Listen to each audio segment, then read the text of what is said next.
오늘 이제 카프카 시간, 마지막 시간 고생들 하셨습니다. 제가 오늘은 뭐 마지막이니까 우리 토론식으로 한번 진행해 보도록 하죠. 자, 성 읽고 맨 처음 우리 빨간 피터의 고백부터 할까요? 어떠셨어요? 읽어오셨을 것 같은 모범생이 우리 승선 씨. 읽어서 약간 기억에 사라졌는데요. 네. 뭐라 그럴까? 되게 읽는 순간은 되게 뭐라 그럴까? 이거 우리 상황을 너무 잘 묘사했다라는 생각이 들었어요. 그러니까 변신이 인간이 뭐죠? 인간이 벌레가 되잖아요. 그렇죠. 근데 이제 이거는 이 소설은 원숭이가 인간이 됐어요. 그죠? 그렇죠. 인간인 척하는 거지. 각고의 노력 끝에 훈련과 교육과 진보를 통해서 인간이 돼가지고 인간 사회를 본 그런 건데요. 참 그 과정이 뭐라 그럴까? 원숭이를 이렇게 동물에서 그죠? 인간 사회에 왔다 갔다 하는 주변이 우리 같은 느낌이 들지 않아요? 그런 생각 되게 했어요. 그렇죠. 네. 그러니까 이제 여러분 잘 아시다시피 이제 빨간 피터의 고백 여기 학술원해드리는 보고는 1970년대 후반부터 그 지금 한국의 배우인 추상미라고 하는 여자 배우의 아버지인 그 추성웅 씨가 홍대 앞이나 그 신촌에서 빨간 그때 그 양반은 지금 돌아가시는 사람으로 좀 생기기도 그렇게 좀 생겼어요. 원숭이처럼 별로 분장이 필요 없어도 그죠? 기억들 나시죠? 추성웅 씨. 그분이 정말 공전에 히트를 했죠. 그 모노 드라마 정말 오래 했죠. 그때 뭐 안 본 사람 없을 정도로. 그리고 나서 이제 추성웅 씨가 고인이 되고 나서 계속 뭐 홍대 앞이나 이런 데서 하긴 하던데 그만한 인기는 모르는 것 같아요. 지금 이제 승선 씨가 말씀해 주셨듯이 당시 이제 카프카가 이 원숭이의 고백을 썼을 때 가장 컸던 사회적 배경은 바로 진화론이거든요. 진화론. 이게 카프카는 19세기 말에서 20세기 초에 활동하던 사람이고 진화론이라는 건 거의 18세기 말에서 19세기 중반까지 여기서 이제 지금은 이제 뭐 생물학 공부하는 사람들한테 뭐 원숭이가 사람이 됐다는 말이냐 그건 아니잖아요. 그죠?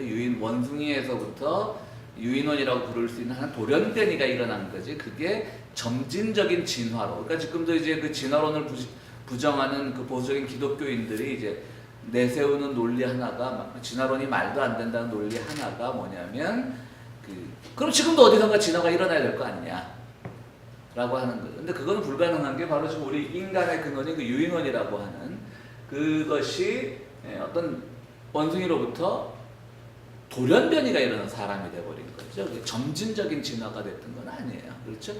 일단 사람이 된 다음부터는 그 다음부터는 뭐예요? 우리가 잘 아는 지금 우리는 호모 사피엔스고 그리고 이제 뭐 네안데르탈린이 있었고 또 뭐 있죠? 뭐 많았잖아요, 그죠? 그런데 이제 다 멸종하고 호모 사피엔스만 남아서 이제 오늘날 우리 인류가 됐다는 건데 참 어떻게 보면 신비한 거 신비해요. 근데 가서도 느낀 게 뭐냐면 그 잉카 문명을 보면서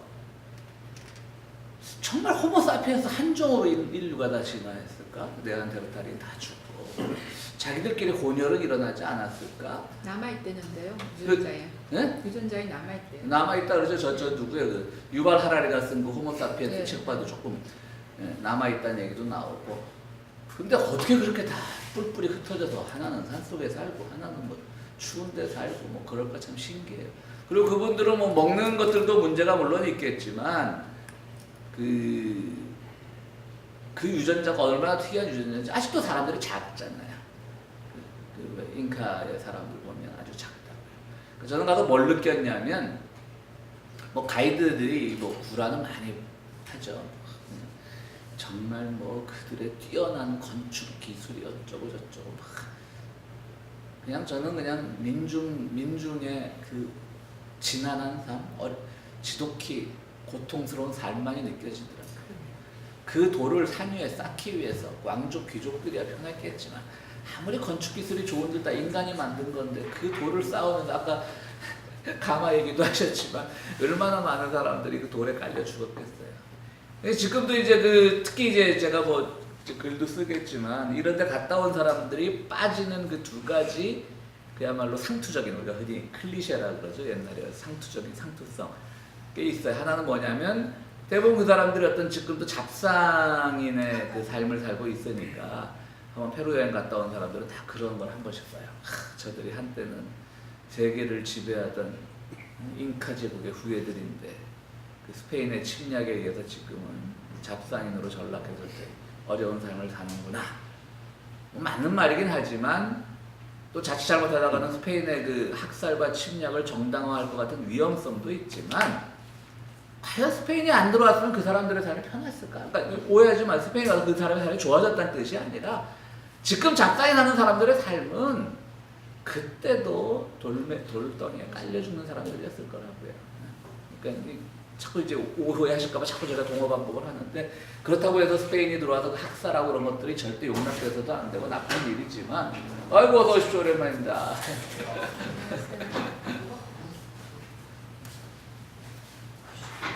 또 그 생각을 해봤어요. 그리고 이제 아까도 말씀드렸듯이 그러니까 그런 것들이 우리가 그런 상투적인 표현은 좀 벗어나야 되지 않을까. 또 하나는 말씀드렸듯이 정말 그 건축 기술이 신비하고 놀랍고 뛰어나지만 결국은 그건 누가 만든 거냐? 인민들이 만든 거죠. 민중들이 만든 거죠. 피 흘리고 깔려 죽이는 속에. 그리고 보통 그 잉카 재단에서 거기 뭐 마추픽추 가보면 거기에 무슨 뭐 세크리파이스 뭐 스톤들하고 재단도 있고 뭐 알타도 있고 뭐 다 그래요. 그때 그 잉카 연구가들에 따르면 보통 1년에 한 1000여 명이 희생제물로 드려졌다 그러죠. 물론 그리고 그 제사 같은 거 그 벽화에 남아 있는 거 보면 산채로 배를 잘라고 내장을 다 꺼내고 죽이고 피 흘리고 그런 것들도 보면 물론 또 스페인이 가서 더 큰 무참한 학살극을 벌인 것도 잘못이지만 또 그들 삶 자체도 그렇게 정말 우리가 뭐 화려했던 옛 영화로 그들을 지켜 세우기에는 큰 문제가 있지 않나 이런 생각을 해봤는데 왜 그 얘기를 하면 하여튼 진화론으로 모든 인류가 퍼져나갔다는 게 참 신기하긴 신기해요. 그죠? 뭐 생물학자들은 또 어떤 자세한 설명을 할지 모르겠지만 바로 이때가 카프카가 이걸 쓸 때가 바로 그 진화론이 이제 광풍이 불 때예요. 광풍이라고는 그렇지만 막 미국에서는 이제 막 진화론 가르치는 막 교사들이 학교에서 막 소위 말하는 백인 우월주의자 태극기 부대 같은 그런 사람들한테 공격당하고 막 이런 시점에서 이제 빨간 피터라고 하는 원숭이가 이제 사람이 되어가는 거죠. 사람이 되어가는 거죠.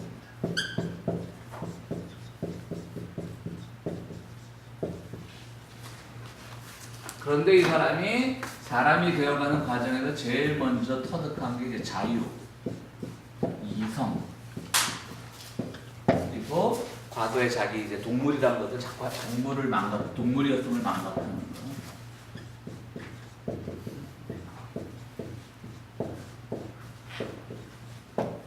이런 것들이 이제 이 빨간 피터의 고백이 주는 그런 허상인 것 같아요. 예를 들어서 오늘 우리는 굉장한 사실 뭐 언론의 뭐 우리 표현의 자유라든가 우리가 특히 북한 사회를 이야기할 때 북한 사회가 가지고 있지 못한 우리의 개인적인 자유 이런 것들 분명히 우리는 오늘 많이 누리고 있는 것은 사실이지만요. 우리가 누릴 수 있는 이 자유라는 것 그래도 허상이거든요. 그게 무슨 말이냐면 우리가 어느 정도 누린다라고 하는 자유는 그게 정말 자유냐? 그렇지 않거든요. 왜냐하면 거기는 우리가 어느 정도 누릴 수 있는 기본적인 재력이 있는 거고 크게 부자는 아니어도 그렇잖아요. 뭐 저 같은 경우도 크게 부자는 아니지만 어쨌든 여행을 가고 싶을 때 갈 수 있는 그런 자유인데 이 자유라는 것도 어찌 보면 우리는 굉장히 걸 누리고 있는 것 같지만 여기는 또 보이지 않는 희생들이 있는 거라고요. 당장 이 미국 사회에서 오늘 우리가 보이는 사회는 최소한 뭐 중산층, 조금 중산층보다 못할 수도 있겠지만 어쨌든 그런 삶을 사는 데는 우리가 누릴 수 있는 거 웬만큼 다 누리고 있지만 그렇지 못한 자들이 뭐 흑인 사회, 또 그리고 원주민 사회 이런 데서 엄청나게 많은 사람들이 지금 이 우리가 말하는 이 자유를 누리지 못하고 있다고요. 그렇잖아요, 사실. 그러니까 우리가 누리고 있는 이 자유라는 건 사실은 이게 허상인 거예요. 그래서 이제 뭐 우리가 북한 사회가 분명히 문제가 있지만 이제 북한 통일운동하는 분들 이런 분들 말 속에도 분명히 어폐가 있지만 그 사회가 굉장히 막 제도적으로 잘 되어 있는 사회가 좀 지나치게 좀 그런 분들도 있어요. 통일운동하는 분들 중에. 근데 적어도 우리가 누리는 자유 때문에 그 북한 사회를 함부로 폄하하지 말자는 거죠. 그 사회는 그 사회 나름대로 그 사회를 유지하기 위한, 비록 우리가 누리는 개인적인 자유는 없을지 몰라도 그 사회는 그 사회가 유지해 나가기 위한 나름대로의 또 시스템이 있다는 거죠. 그거를 그대로 있는 대로 이해를 해줘야 되지. 그때부터 우리가 정말 남북 뭐 대화도 되는 것이고 여러 가지 뭐 토론의 여지도 있는 것이고 그렇게 되는 것이죠. 그다음 또 우리가 누리는 이성. 이성이라는 건 정말 우리가 계속 지금 해왔던 철학 공부에서 이성이라는 것이 얼마나 덧없는 것인가를 배웠잖아요. 그렇잖아요. 아까 도덕경 1장도 도가도비 성격이 이성의 허무함이거든. 어떤 이성으로 이것이 옳다 혹은 이것이 그르다라고 말할 수 있는 것은 항상 그러한 것은 아니거든요. 시대에 따라 윤리도 바뀔 수 있고 시대에 따라 철학도 바뀔 수 있고 판단도 바뀔 수 있고. 그러니까 지금 이 빨간 피터는 인간이 되어가는 과정에서 인간이 가지고 있는 허상만을 자꾸 이제 배우려고 하는 거예요. 그럼 진짜 인간은 뭘까? 그리고 자기들이 인간인 척하고 동물이었음을 망각하고 자꾸 그렇게 하다 보니까 그 안에서 이제 자기 번민이 깊어지는 것이고요. 자기 고민이 깊어지는 그러한 생각을 이제 하게 되는 겁니다. 그러면서 이제 여기서 우리 책에서는 이 카프카가 니체의 영향을 좀 받았을 것이다. 이렇게 이제 추정을 하고 있습니다. 니체는 뭐죠? 우리가 잘 아는 초인, 위버메이션. 초인이라는 것은 우리 니체 공부할 때 공부해서 기억하시겠지만 다시 한번 설명을 하면 어떤 초능력을 가진 그런 사람이란 뜻이 아니라 모든 위버, 그러니까 영어로 하면 오버죠, 오버. 모든 가치 기준으로부터 벗어나 있는 사람. 그러니까 세상이 만들어 놓은 모든 기준으로부터 초월해 있는 사람들. 그러니까 거기에 예속되지 않는 사람. 그게 위버맨이죠, 초인이죠. 그러니까 이제 그 오늘 우리 교재에 쓴 분은 바로 빨간 피터의 고백은 어찌 보면 니체가 가고자 했던 그런 새로운 인간상의 모습을 추구해야 되는데 추구하지 못하는 원숭이 같은 존재. 바꿔 말하면 이 빨간 피터는 누군 거죠? 오늘 우리들인 거죠.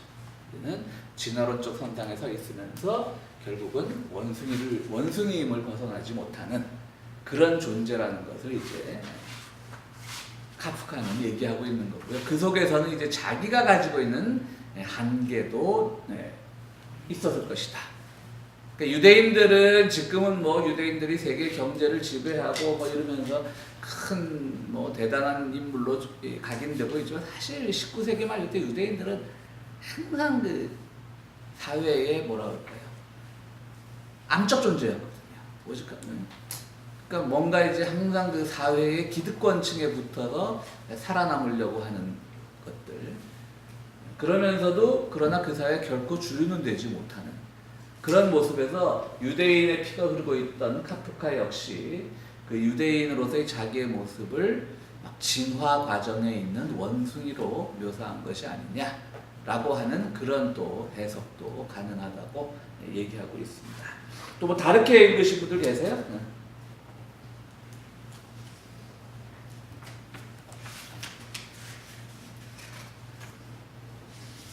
저는 실종이랑 상당히 네. 많이 겹친다고 느꼈거든요.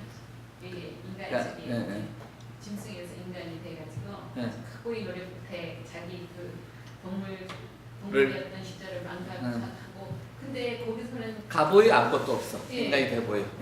근데 거기서 또 매일 집에 와서는 이 덜 인간이 된 자기 부인하고 그렇죠. 가면서 파란을 느끼잖아요. 그렇죠. 소설에는 그렇게 나와요. 소설에 보면 그 이제 하루 종일 이 인간 흉내를 내다가 밤에 와서는 그 잠자리는 이제 원숭이하고 하는 거지. 그게 더 편한 거지. 이제. 그러면서 이제 파란을 느껴요. 거기서. 그 여기에서는 카프카가 그 독일인처럼 예. 그 기존에 있는 그 분들하고 되기 위해서 노력을 했지만 그러니까 유대인으로서 그것도 동족 유대인으로서 그렇죠. 그 자체를 벗어나지 못했다는 게 많이 여기 반영이 되고 작품마다 많이 되어 있지만 유독 여기에 더 많이 네. 되는 그렇지만 그분 자신이 편안해했던 건 진정한 유대인으로 있을 때가 편안했었나 그렇지. 원숭이로 있을 들어요. 때가. 네, 그게 편안했었나 이 생각이 들더라고요. 그러니까 학교는 독일 학교를 갔지만 자기가 동네에서 놀 때는 또 체코애들하고 예, 놀고 체코애들하고 유대인들하고 놀았기 때문에 그 부분이 굉장히 많이 표현이 됩니다. 우리 얘기잖아요. 우리 그저 미국에 와서 우리 그렇죠. 미국에 얼마나 동화되려고 영어도 공부하고 ESL에서 다니고. 근데 영어는 안 늘고. 근데 한국 친구들한테 편안하고 네. 그죠? 네. 한국 사람들 그렇죠. 만나서 맞아요. 얘기하면 편안하고. 이거 아니 이거 우리 모습이었어요. 저는 네. 이거 읽으면서 다 그걸 인간의 본성은 그대로 음. 뭐 맞아. 만약에 그래서- 예를 들어 미국 사람이 한국에 이민을 안 그러겠어 맞지. 똑같이 그렇죠, 그죠?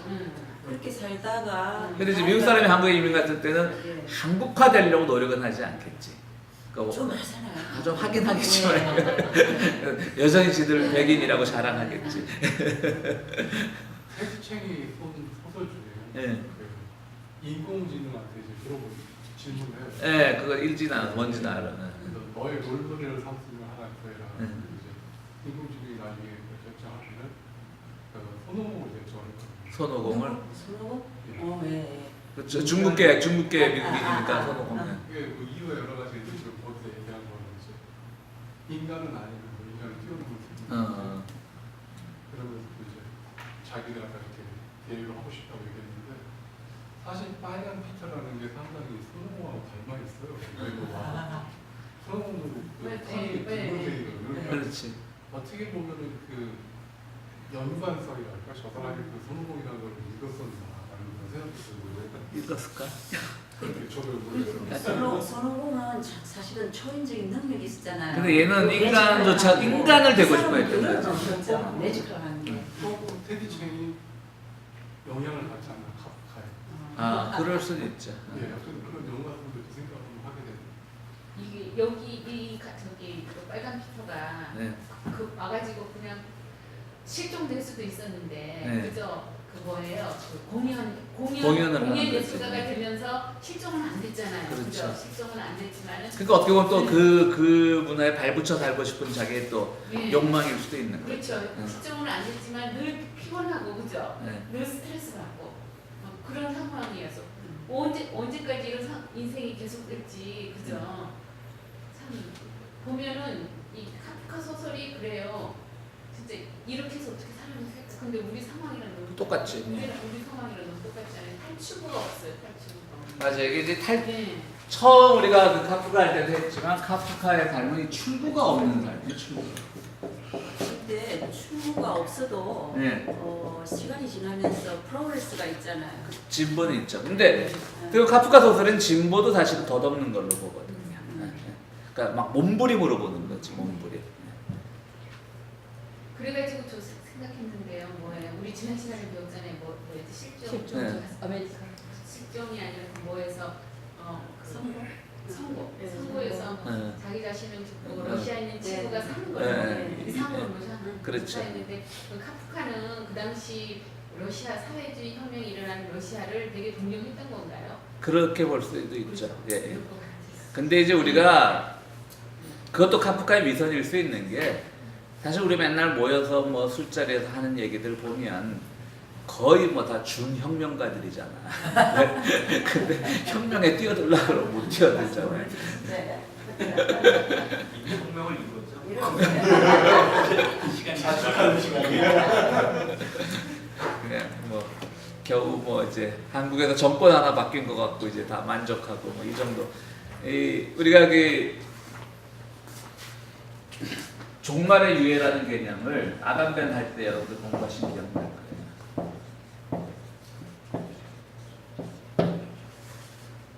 그러니까 이 종말의 유해라는 게 무슨 말이냐면 극단적으로 말하면 빨리 망해야 돼. 빨리 망해야 되는데 우리의 그 소위 말하는 인간의 이성이라는 것들, 인간의 혁명이라는 것들 이런 것들이 적당한 선에서 타협을 해가지고 종말 조금 세상이 좋아진 것처럼 보이게 만들어가지고 종말을 또 한번 유예시키는 거예요. 그게 바로 우리가 그 아간벤 공부할 때 그겁니다. 그러니까 삼위일체 공부할 때 왕국과 영광에서 공부한 게 바로 그거였어요. 기억들 나시죠? 뭐냐면 결국 기독교 신앙이라고 하는 것이 정말 예수 그리스도가 재림해가지고 세상을 완전히 재편하는 게 우리의 소망인데 교회조차도 그걸 원치 않았다는 거지.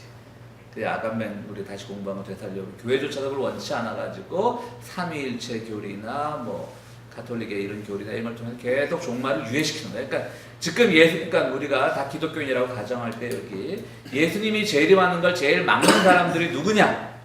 우리들인 거예요, 사실은. 왜 재림하면 우리 살아난 보장이 없는 거야. 이게. 양과 염소가 나뉠 때 누가 우리가 감히 양의 편에 서겠어? 염소 쪽으로 가. 그 두려움이 있는 거예요. 그러니까 바로 이제 예?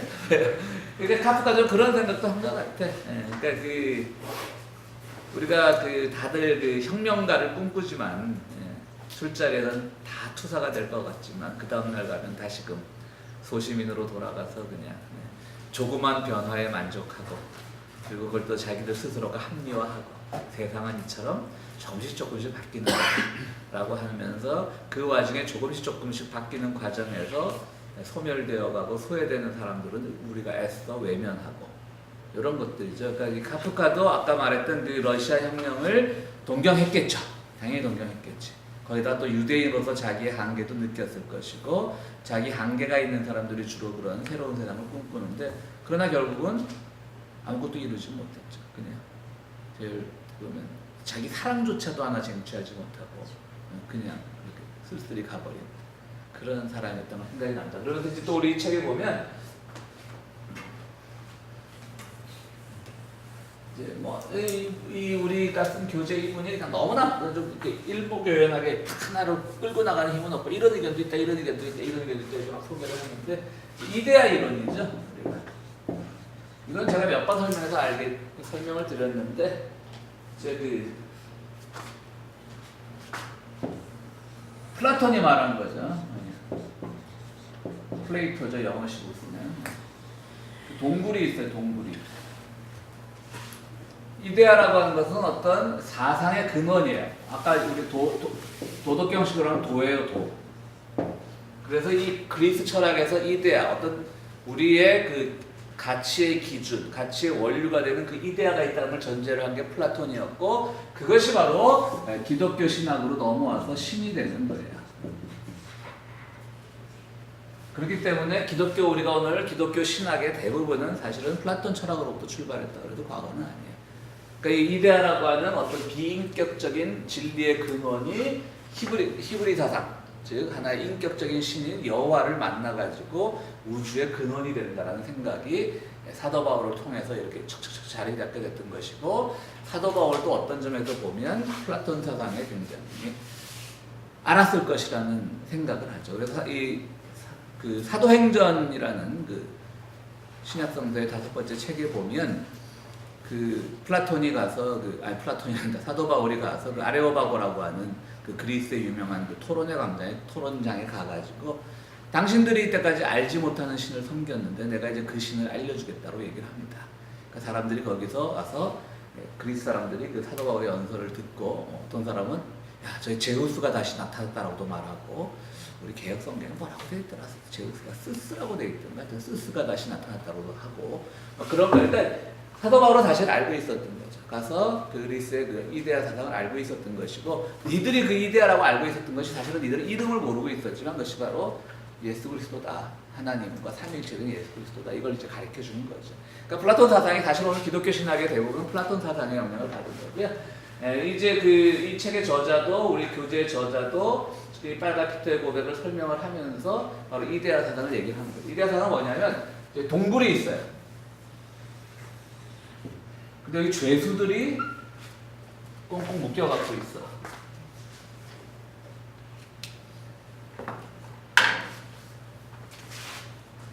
죄수들이 이렇게 다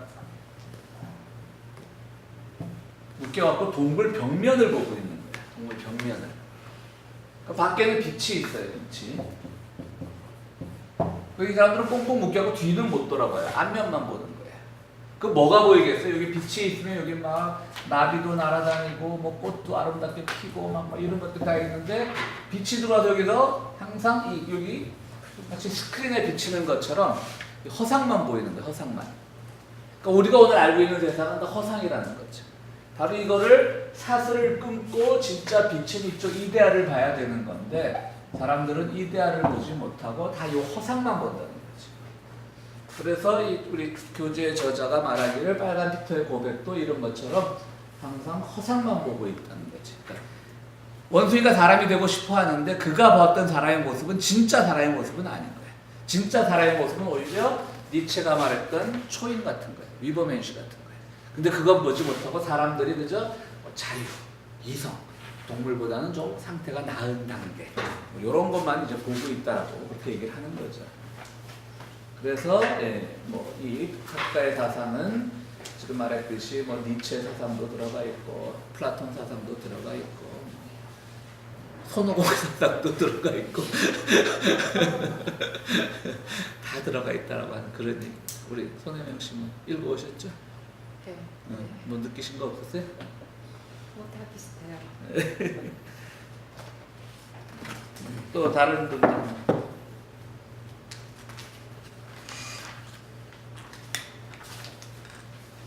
그러니까 인간이 열심히 산다고 해봤자 굉장히 그 인간의 노력하는 거 어떻게 생각하면은 덧없는 거죠. 덧없는 거고 좀 조롱하는 거. 그 노력을 해서 이룰 수 있는 우리가 왜 노력을 하냐면 목표 지점이 있으니까 노력을 할 거 아니에요. 이룰 수 있는 지점. 근데 우리가 이루고자 하는 그 지점조차도 사실은 허상이라는 거죠. 진짜 우리는 남들이 이 정도 고를 달성했으면 성공한 거야. 그런 것도 자체가 다 허상이라는 얘기인 거죠. 의미 없는 얘기인 거죠. 근데 우리가 진짜 인생을 살면서요. 네. 그 성공이 행복인 줄 살았잖아요. 근데 성공해보면 별게 없잖아요. 성공하셨어요? 아니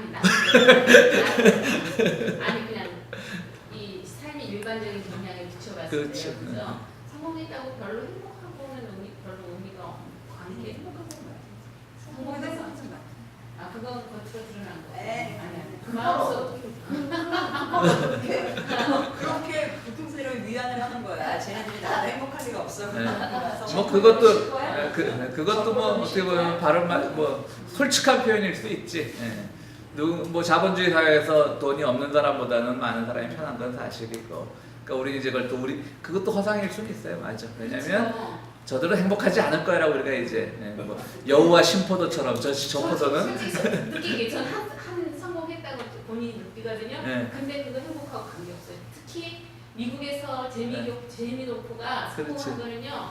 한반도를 바라보면은요. 네. 진짜 너무 역시 씁쓸해요. 씁쓸해요. 진짜. 우리 통일운동가로서 씁쓸해요. 저는 그렇게 생각해요. 그런데 저렇게 허상일지라도 예. 그것이 가는 과정이 허상까지 가는 과정이 고ol이었다면 예.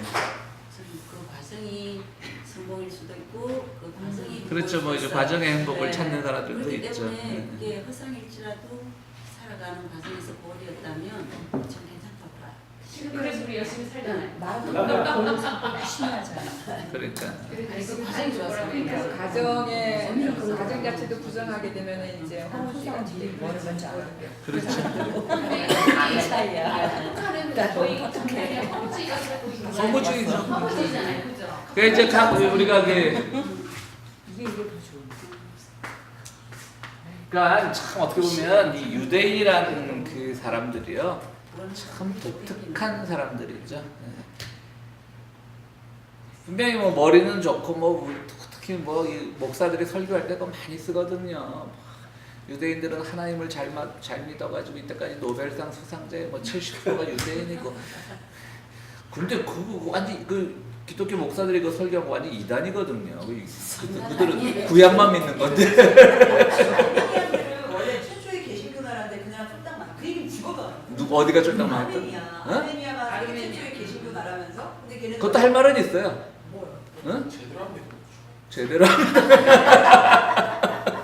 나는 그 얘기를 정말 한국 개신교 해주고 싶어. 아 근데 그거는 또 개신교인들은 그렇게 쉬운 상대가 아니야. 빠져나갈 구멍이다.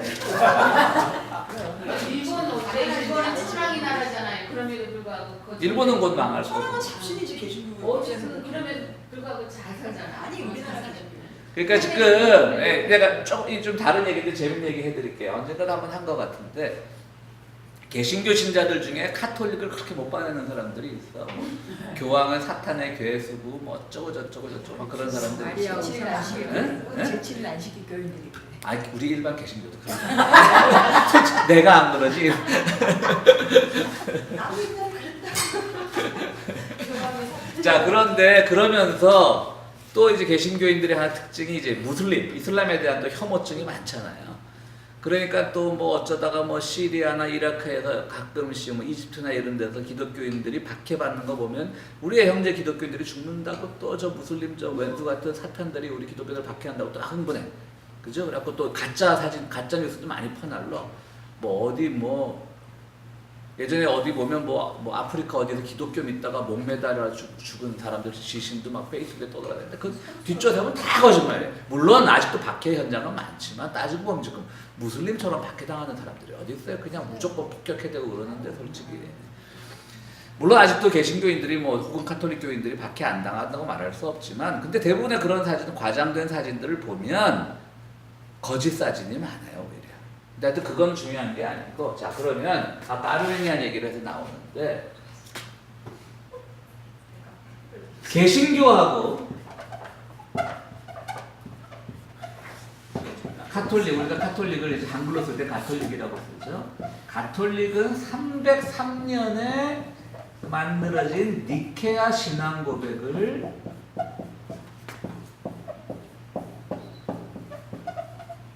같이 공유하고 있어요. 그러니까 지금 올해가 이제 1517년에 종교개혁이 일어났기 때문에 마틴 루터가 종교개혁을 개신교를 만들어서 올해가 이제 종교개혁 500주년이에요. 물론 마틴 루터는 대단한 사람입니다, 사실은. 그렇지만 어쨌든 그는 신부 출신이에요, 그죠? 수도사 출신이에요. 그러니까 이 니케아 종교 신앙 고백을 그대로 가져오면서 재해석을 한 거지 자체를 부정하지 않았어요. 니케아 신앙 고백의 가장 큰 건 바로 삼위일체죠.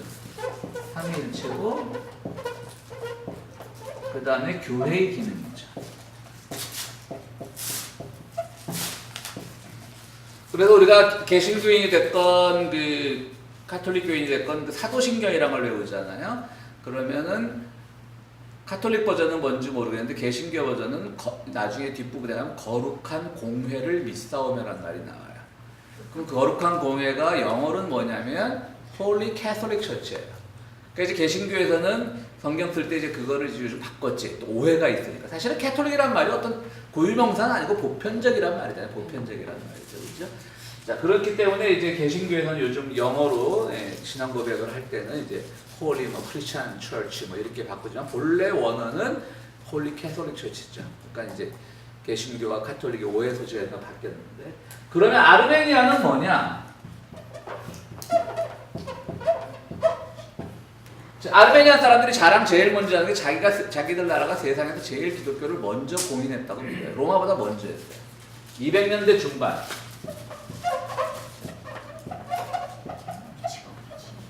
200년대 중반에 믿기 시작했는데 이들은 이 니케아 종교회 이전에 기독교를 공인했기 때문에 사실은 삼위일체도 아니고 한번 제가 그때 설명했었죠. 양성론. 수파가 간 거예요. 네? 수파가 가서 그렇죠. 거의 그런 시험이죠. 양성론, 단성론 제가 설명했던 기억 나실 거예요. 그 단성론자들이에요. 단성론자들. 그리고 뭐 시리아니 이라크에 있는 기독교인들, 이집트 기독교인들 다 단성론자들. 그러니까 그들이 기독교인이라고 아니라고 내가 말하는 게 아니라 막상 정말 개신교인들이 독실한 신앙심을 갖고 비판을 하려면 이들을 먼저 비판을 해야 되는 거야. 근데 이들이 그러니까 당연히 다 우리 같은 뭐 조금 교리가 달라서 다 같은 기독교인들이죠. 개신교고 카톨릭이고 단성론자고 양성론자고. 그렇지만 어쨌든 이들한테는 굉장히 막 이들이 무슬림한테 당하면 막 그냥 우리 형제 기독교인들이 죽는다 그러고 사실은 우리랑 교리가 틀린데 그리고 카톨릭을 향해서는 사탄의 괴수라 그러고 막 그러는 거지. 그게 말이 안 되니까 아까 수잔 씨 질문하다 보면 아르메니아는 예수 잘 믿어도 그렇잖아요. 그러면 개신교인들이 뭐라고 그랬어? 잘못 믿었으니까 그렇지. 니케아 종교회를 신앙 고백을 고백 안 하니까 그렇지. 이제 그렇게 하는 거지. 무슨 얘기가 더 빛나졌지? 하여튼 그래. 유대인이란 존재들이 참 독특한 존재에서 카프카도 유대인스러움을 참 못 벗어났던 것 같아요. 그리고 동부 쪽, 동부 유럽 여행하다 보면 그 게토라고 하는 지역들이 아직 남아있죠. 게토들이 뭐냐면 그 유대인들이 모여 살던 곳. 그런 곳이고 그 안에서 그들은 자기들끼리 학교를 다니고 심지어는 그 폴란드 쪽 유대인들은 너무나 그게 크니까 그러니까 사실은 그 나치가 아우슈비츠에 만든 지역이 폴란드 지역이잖아요. 그렇죠? 이유가 있어요. 폴란드 유대인들이 제일 많았거든요. 근데 이들은요, 이디시어라고 하는 히브리어랑 막 독일어랑 막 폴란드어랑 체코어랑 짬뽕된 그들만의 언어를 갖고 있었고요. 이디시어라고. 지금도 아직도 여러분들 뭐 사전 같은 거 이디시어 사전이 있어요. 아마존 같은 데 검색해 보면. 그러니까 독특한 히브리어인 거예요. 전통적인 히브리어가 아니고. 지금 이스라엘에서 사용하지 않아요? 이디시를 사용하지는 않습니다.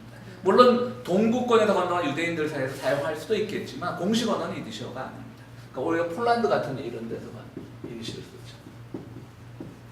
지금은 독립됐을 때는 별로였는데 네. 지금 저 이디시어를 쓰는 게 운동이 확산돼가지고 많이 쓰고 있다. 네, 그러니까 이디시어 사전도 굉장히 있대요. 많이 지금 쓰고 아마존 있대요, 같은 데 찾아보면. 이스라엘에서.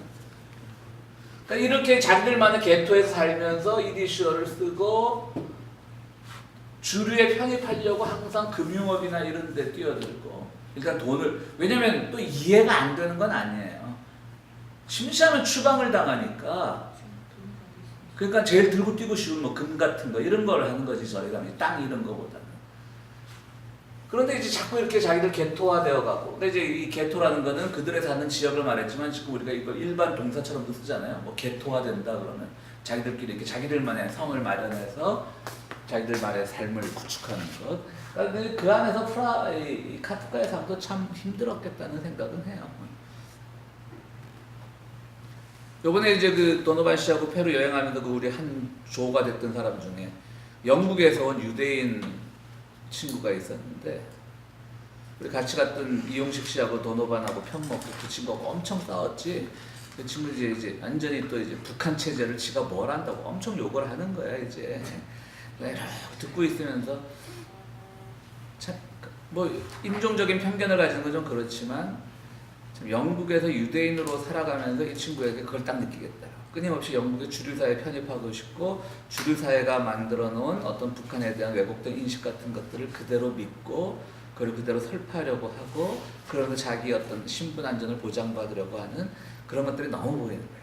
그리고 더 재밌는 건요, 여러분 왜 우리 뭐 영어 잘못해도 영국식 영어 발음 알잖아요. 또박또박하고, 근데 목소리까지 약간 영국식 목소리.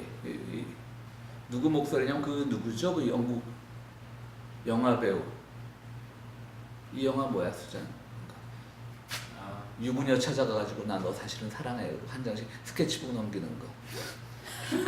네? 러브 액츄얼리. 그 남자 배우 이름 뭐지?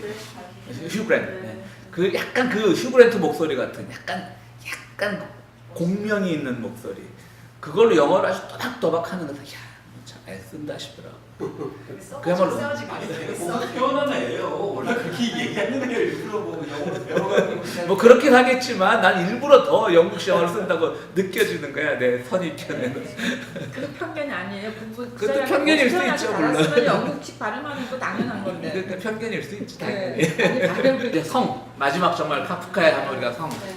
참 요즘은 판본도 좋지만 우리 대학 들어갔을 때 조그만 문고본으로 뭡니까 이게 가로쓰기, 세로쓰기인가? 그것도 위아래 가로쓰기 북한.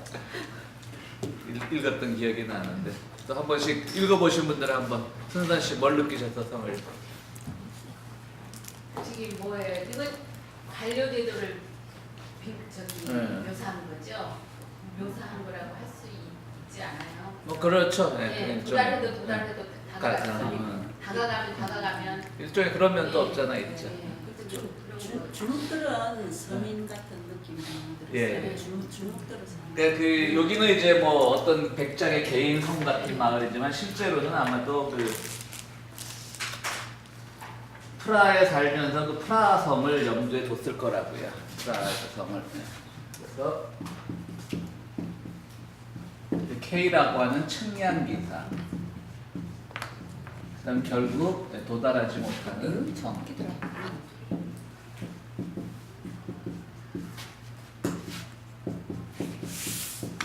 보세요. 보시면 안 봐요. 그런 것들이 주로 이제 이 소설을 이제 묘사하는 하나의 그 키워드들인데요. 그 프라하에 있는 성은 굉장히 또 그 한창 체코 왕국이 잘 나갈 때 그 상징이었으니까 어릴 때부터 아마 카프카는 그 성을 보면서 자기들은 절대 그 성에 주의될 수 없다는 것을 가긴 했을 거라고요. 유대인으로서.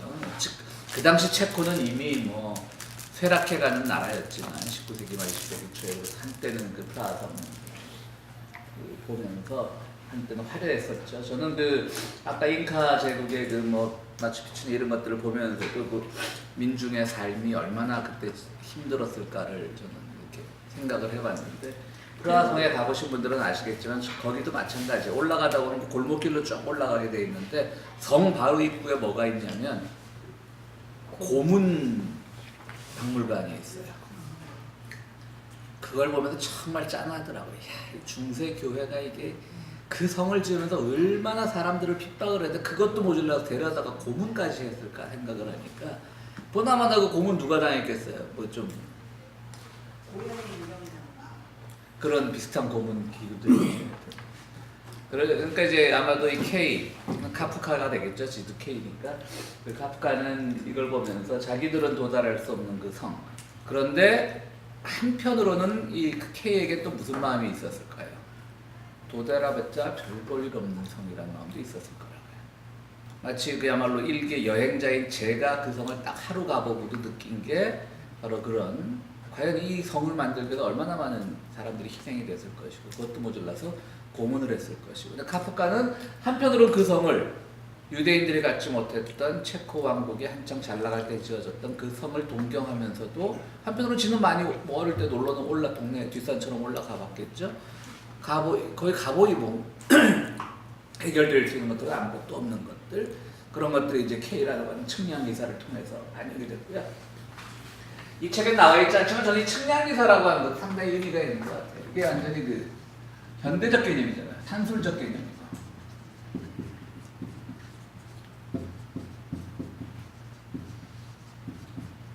그러니까 뭐를 재고 원인과 결과가 뚜렷한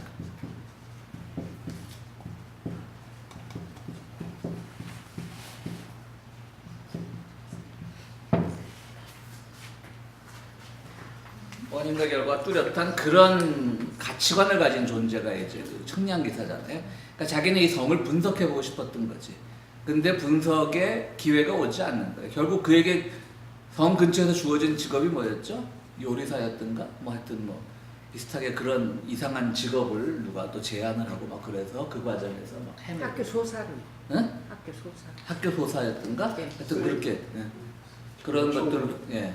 그런 것들로 이제 뭐 자기는 오히려 측량을 함으로써 이 성을 분석해 보고 싶었던 건데 그 분석, 역사를 분석해 보고 싶었고 문화를 분석해 보고 싶었을 텐데 그런 일들이 주어지지 않고 허드렛 일만 주어지는 그런 모습에서 또 자기의 것을 찾았을 거고요.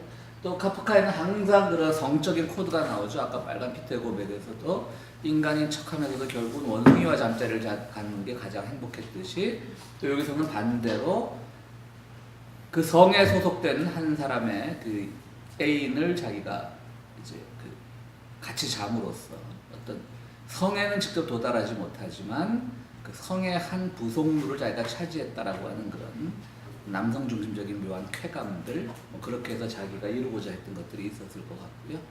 역시 이것도 뭐 소설 자체는 뭐 미완성이라고 할 수 없겠지만 어쨌든 결국 성에는 도달하지 못하는 거죠. 도달하지 못했을까요? 일부러 안 갔을까요? 물론 소설 자체에서 도달하지 못한 거지만 카프카의 마음속에는 일부러 안 갔을 것 같다는 마음도 있어요. 가봤자 거기서 무너지는 그 허무함, 허탈함 뭔가를 이루었을 때 찾아오는 허무함이나 허탈감 같은 것들이 있었겠죠. 우리 실비아 선생님 어떻게 읽으셨어요? 카프카 소설이 좀 다 비슷했지만 네, 좀 슬펐어요. 네? 슬펐어요? 이루지 못한 것에 대한? 아니 그 과정이 슬펐어요. 여기 가서 갔다가, 안 되고 또 제가 들어가서 또 안 되고 또 안 되고가 참 슬펐다. 그게 카프카 본인의 심정이었다면 그렇죠. 그리고 이제 그걸 보면서 그 성 바로 밑에 네. 카프카가 글 썼던 그 방을 저희가 몇 년 전에 가서 봤어요. 프라하에서? 예, 네, 그 맞아요. 글 쓰던 방. 네. 방이 너무 초라했고 작았고 침대도 정말 작았어요. 네. 키가 작았나 봐요. 그리고 그 옆에 그 방 옆에 또 조그만 어떤 그 스페이스에 카프카 박물관 비슷하게 해놓고 카프카 기념품을 팔고 있는 그때는 제가 카프카를 많이 읽지 네. 않았었어요. 변신하고 몇 개만 읽었을 텐데 지금 이제 그 장면이 많이 생각이 났어요. 이 성을 읽으면서도 그게 많이 맞아, 생각이 그 났고. 프라하성 올라가는 네, 골목길 굉장히 때. 생활했던 그 자체도 굉장히 슬펐던 느낌이 들어요. 그 조그마한 침대, 조그마한 밥상 뭐 이런 게 그러니까 일부러 좀 자기가 일부러 스스로를 자학한 면도 없잖아요. 너무 네. 좀 그런 느낌이 네. 들었어요. 그 그건 방에. 아버지의 영향력이 아버지 있겠지. 집에서 나와서 혼자 살았던데요. 아니면 원래 카프카는 그 성공한 아니 집안이 거기에서 글을 아니에요. 쓴 자리. 그 하기가 나온 거지, 글을 동료를 한 나와서 거지. 글을 쓴 그 방이었어요. 예, 거기 조그마한 건물인데. 그래도 직장은 좋은데 다녔잖아요. 뭐 보험회사? 보험회사도 다니고 신문사 기자도 해보고. 보험회사를 14년인가 가까이 다녔어요. 거기는 괜찮이 이 사람이 박사학위까지 받았기 때문에 대우가 괜찮았는데 거기 그만두고 이제 집필에만 전념할 그렇죠. 때 좀 말년에 그 아파서 아플 때 그 그때는 다니면서 행복하지가 않았잖아요. 그렇죠. 늘 응. 마음이 근데 공부가 그게 있으니까. 성이나 소송에서도 보면은 응. 그것도 이제 계속 그 비슷해요. 둘이 이제 겪어가는 과정들이 참 비슷한 것 같아요. 계속 자기가 어떤 출구를 찾는데 출구를 못 찾는데 찾고. 못 찾는 거 여기저기 이렇게 수시로. 근데 어째 보면 네. 조금 섬에서 말씀드렸듯이 출구가 보이는데도 택하지 않는. 가봤자 뭐 예를 출구라고 하면 어딘가를 나가는 거니까 나가봤자 별 볼 일이 없는. 혹은 성에 들어가봤자 별 볼 일이 없을 것 같은 그리고 그런 이렇게 두려움이 예, 이렇게 자기에게 스트러글링 하는 건 없었어요. 성에 가기 위해서 다시 트라이하고. 오히려 네. 안 보였었어. 트라이하고 자기 변명하고 막 그런 거 나오잖아요. 나오긴 해도 치열하게 하는 그렇지. 것들은 없었 네, 때문에 막 그러니까 책 제목 그걸 만약 성이라고 했다면 꼭 거기 가서 이 깃발을 좀 꽂아야 되는데 거기까지 치열하게는 안 하더라는 거죠. 그러니까 그것도 어떻게 보면 카프카의 삶과 연관될 수 있는 거예요. 사실은 누구도 막지 않았어. 소설에서 물론 막는 것처럼 뭔가 일이 자꾸 수틀리는 것처럼 근데 나오긴 그런 건 하지만 느껴져요. 굉장히 소극적인 자세다는 그렇죠. 건 소송에서도 그렇고 응. 그런 거는 느껴지더라고요. 근데 또 자기는 또 자기 나름대로 최선을 다했다고 말을 해. 그러면서도 그게 느낌은 이제 굉장히 자신의 소극적인 최선이고 또 반응이 이래고 그러니까 거기서 멈췄겠죠. 그죠? 그렇죠. 어떻게 보면 불쌍한 사람인데 이제 우리가 그 결국 카프카 소설을 그럼 왜 오늘 우리가 카프카나 까미나 이런 사람들을 철학자들이 자꾸 이렇게 요즘 유행하는 말이 이제 소환한다 그러죠. 불러내느냐. 뭐 해밍웨이는 불러내지 않잖아요. 그죠?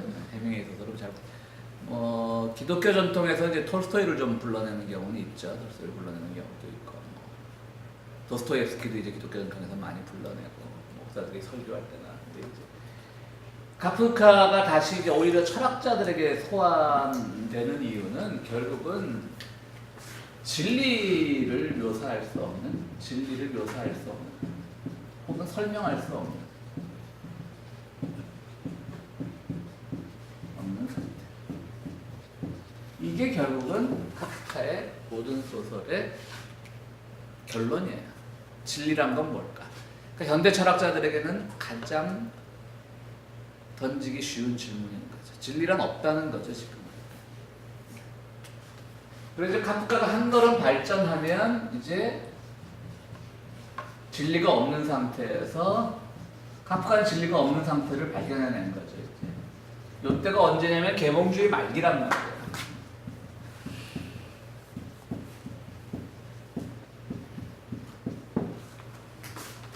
계몽주의 말기에 우리가 흔히 말하는 3대 천재로 부르는 니체, 그 다음에 정신분석학을 한 프로이트, 그 다음에 누굽니까? 칼 막스. 이게 유럽 계몽주의 말기에 나타난 3대 천재거든요. 그러니까 어떻게 보면 이 카프카는 이 세 사람의 영향을 다 받았을 수가 있어요. 비슷비슷한 시기에. 니체는 아까 말했던 그 초인, 그러니까 인간의 모습을 계속 원숭이가 인간이 되고 싶어 했지만 그 인간 자체도 인간이 본래 가져야 되는 인간의 원초적인 모습은 아니고, 그러니까 프로이드는 우리가 잘 아는 그 우리를 지배하는 건 무의식이라고 그러죠. 프로이드가 왜 천재라고 부르냐면 바로 우리가 그 전에 16세기의 데카르트가 나는 생각한다 고로 존재한다잖아요. 생각이란 건 그냥 의식이란 말이에요. 인간의 존재의 이유는 자기가 뭔가를 의식하는 데 있어서 인간이 형성이 되는 거예요. 이것도 사실은 굉장히 큰 선언이었죠. 기독교적 세계관으로 보면 인간은 그냥 하나님 만들어서 그냥 하나님의 뜻대로 살아가는 것이 기독교적 세계관이었는데, 그래서 데카르트도 한동안은 종교 재판에도 끌려 다녔댔어요. 인간의 생각을 고로 존재했고요. 데카르트 굉장히 또 약은 사람이었어요. 아주 교묘한 방법으로 다 이제 그게 아니라 뭐 이런 식으로 다 빠져나와서 화형을 안 당했죠. 잘했네. 이게 얼마나 이게 서구의 이성을 만들어낸 거란 말이죠. 이성 중심 계몽주의를 만들어낸 거예요. 사실은 바로 데카르트의 이 선언 때문에 과학 문명도 발전한 거예요. 야, 우리가 우리 스스로 생각할 수 있는 존재구나. 신에 의해서 만들어진 존재가 아니구나. 그러다 보니까 근대 문명도 발전을 한 거예요. 그 얼마나 사람들이 이제 인간의 이성은 최고다, 이제 인간의 이성은 못할 일이 없다라고 하던 차에 프로이드가 이성은 개뿔, 우리 아무것도 없어. 오히려 우리 안에 있는 무의식이 우리를 지배하는 거야. 우리는 허수아비야, 허수아비. 네 안에 있는 무의식이 너를 지배하는 건데 그 무의식, 말 그대로 무의식이라 누구도 모르는 거예요. 무의식은 누구도 모르는 겁니다. 우리 흔히 말할 때 뭐 이런 말들을 하잖아요. 아유, 내가 뭐 자기도 모르는 사이에 한번 아유 무의식 중에 이걸 했네 할 때 프로이드적으로 말하면 건 틀린 표현이에요. 잠재의식 중에 내가 뭘 했네. 나도 모르는 사이에 뭘 하는 때 우리는 그냥 편의상 아유 무의식 중에 내가 이런 일을 했네라고 하는데 그게 사실은 정확하게 말하면 잠재의식 쪽에 하는 거죠. 잠재의식은 있는 거야, 우리 본래 의식 안에. 근데 무의식은 없는 거야, 그야말로. 없는 데 있는 거예요. 프로이드가 말하는 무의식은 그걸 발견해낸 거죠. 그럼 또 칼 막스는 또 왜 천재냐? 칼 막스는 그냥 인간은 그냥 역사의 투쟁에 의해서 인간과 인간의 투쟁 혹은 역사와 역사의 투쟁에 의해서 역사가 발전해왔다고 보는 거예요. 근데 인간의 어떤 발전 단계를 깡그리쳐 무시해버리는 거죠. 그래서 의식이 세상을 만들어 나가는 것이 아니라 우리의 삶 자체가 그 유명한 존재가 의식을 만드는 거예요.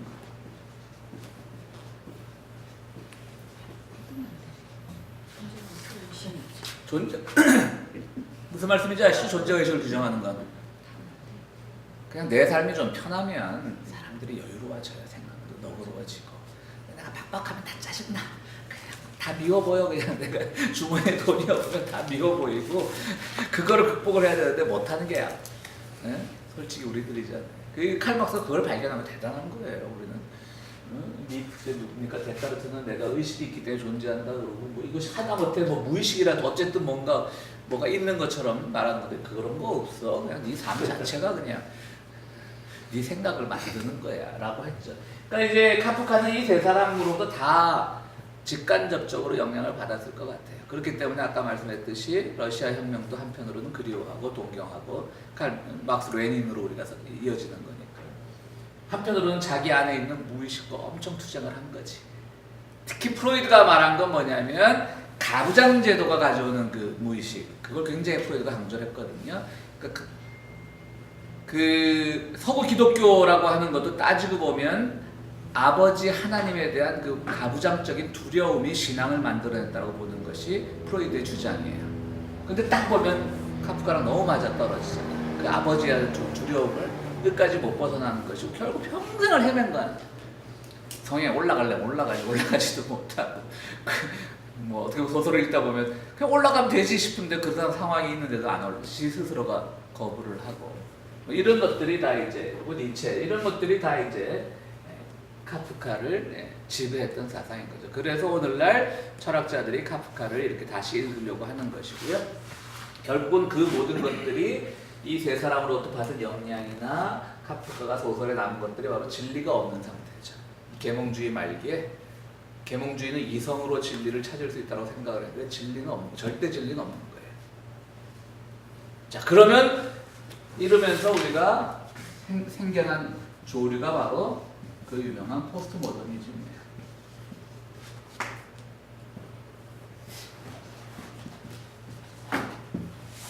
그 유명한 포스트 모더니즘입니다. 그러니까 진리가 다 상대화돼 버리는 거죠.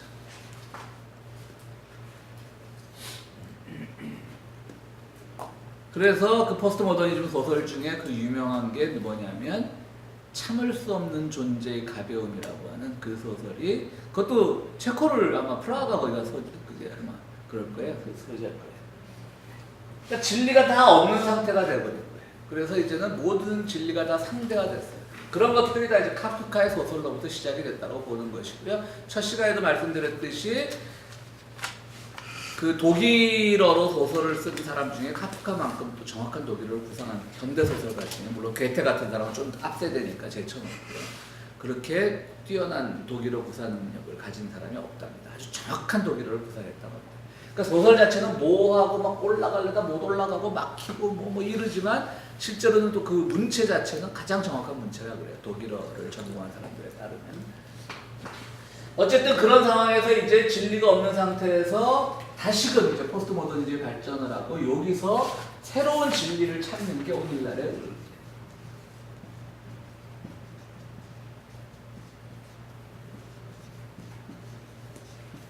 진리가 없는 상태에서 새로운 진리를 찾는 거예요. 그래서 이것이 오늘날 우리가 말하는 바로 주체적 진리예요. 이때까지 진리는 객관적인 거였어요. 그래서 진리는 객관적인 거였는데 이제는 내가 여러분들 우리 각자가 다 개인이 진리를 만들 수 있는 거예요. 우리가 진리를 만드는 거예요. 신도 만들고 신앙도 만들고 진리도 만들고 이성도 만들고 이제 그런 시점에 와 있는 거예요. 그러니까 포스트 모더니즘 시대와 이 시대가 왜 다르냐면 이 시대는 진리가 없는 상태예요. 그러니까 세상이 너무 허무해. 그래서 진리 있어야 되잖아. 진리가 다 상대적인 상태예요. 근데 여기서 와서는 그래도 진리란 게 우리를 규정하는 진리란 게 하나쯤은 있어야 되지 않겠느냐. 세상에 너무나 그렇게 상대주의화되면 어려우니까. 그럼 그 진리는 어떻게 만드냐? 이전처럼 기독교 신앙, 기독교 세계관에 의한 진리도 아니고 이성으로 만들어진 진리도 아니고 내 자신이 만드는 진리라고 하는 것이죠. 그게 주체적 진리라는 거예요. 내 자신이 만드는 진리. 그게 뭐냐? 이제 그게 우리가 계속 공부해오던 뭐 알랭 바디오니 뭐 지젝이니 뭐 아감베니 이런 사람들이 좀 고민하는 겁니다. 그러니까 자기들도 아직 해답은 찾지 못했죠. 내가 만드는 진리? 네? 네? 이거 만들어도 돼요? 만들어도 돼요. 아니 내가 만든 것보다 살아오면서 구성되어 있는 것 같아요. 자기가 생각하는 사람마다 진리라고 생각하는 게 다 틀리는. 그렇죠. 근데 그건 오히려 말하는 포스트 모더니즘 시대 진리고요. 그러니까 이거 이제 그래서 요즘 쓰는 말이 여기서도 이제 이 다음 주부터 하게 될 이 교재에서도 강신주가 차이를 횡단하는 횡단이라는 말을 요새 철학에서 많이 써요. 횡단은 종단과 다른 거예요. 평등한 거죠. 옆으로 가는 거니까. 그럼 내가 진리를 만들었어요. 하나의 진리를. 그러면 옆 사람이 만든 진리와 서로 교류가 가능해야 돼요. 그렇지 않은 건 독선인 거예요. 예를 들어서 이런 거예요. 제가 잘 비유를 드는 건데 물론 미국에 살면서 우리는 그런 건 많이 극복을 했지만 우리가 한국에 산다고 가정을 했을 때 자, 낙태라는 걸 얘기했을 때 아무래도 보수적인 사람들은 뭐 프로라이프 그래서 생명권을 우선을 해서 낙태는 금지해야 된다. 진보적인 사람들은 여성의 선택권을 줘야 된다. 프로초이스라고 해서 이제 낙태. 근데 이제 저 같은 경우는 자칭 진보지만 낙태 문제 참 예민하더라고요. 어쨌든 생명인데 무조건 낙태를 또 초이스의 면에서만 여성의 그걸 인정해주긴 조금 그런 건 없지 않아 있어요. 그런데 예를 들어서 내가 낙태를 철저하게 금지하는 사람이라고 내가 그거를 이제 낙태 부분에서 내가 그걸 진리라고 믿는다고 가정을 해보세요. 꼭 그런 건 아니지만 그럴 때 모든 생명은 다 소중한 거예요. 근데 누군가가 뭐 강간을 당해서 원치 않은 임신을 했어. 그 사람도 애를 낳았어. 그러면 그 생명도 우리가 소중히 여길 수 있을 때 내가 만든 진리가 다른 사람의 진리와 횡단이 되는 거예요. 근데 아까 제가 미국은 다르지만이라고 했던 이유가 뭐냐. 우리가 한국에 산다라고 할 때 조그만 우리가 촌락 공동체에 산다고 했을 때 옆집 언년이가 뒷동네 뭐 돌스에게 강간을 당해서 애를 낳았을 때 우리가 그 애를 정상적인 애로 보냐는 것이 평생 하면서 우리는 그 아이를 손가락질한다고. 저 강간당하고 태어났네. 저 근본도 없는. 그럴 때 내가 말하는 낙태 금지는 진리가 아닌 거지. 내가 그 사람을 손가락질을 한다면 내가 낙태 금지를 했을 때 그 아이까지도 그 아이 아버지가 누구든지 태어난 과정이 무엇이든지 다 보듬어 줘야 되는 거예요. 흑인이 됐건 백인이 됐건 뭐 황인종이 됐건 그것이 뭐 원치 않는 임신으로 태어났건 아니면 엄마가 막 약물을 해 약물 중독을 해가 장애를 가지고 태어났건 간에 다 소중한 생명으로 인정해 줄 수 있는 마음이 있어야 되는데 아직 한국 사회 같은 이런 촌락 공동체 근성이 남아있다 해서 못 그러거든요. 그럴 때 나는 낙태는 절대 안 되라고 하는 내 진리는 진리가 아닌 거예요. 그러니까 진리는 누구든지 만들 수 있지만 그 진리는 옆 사람 다른 상황에 있는 사람과 횡단할 수 있는 진리예요.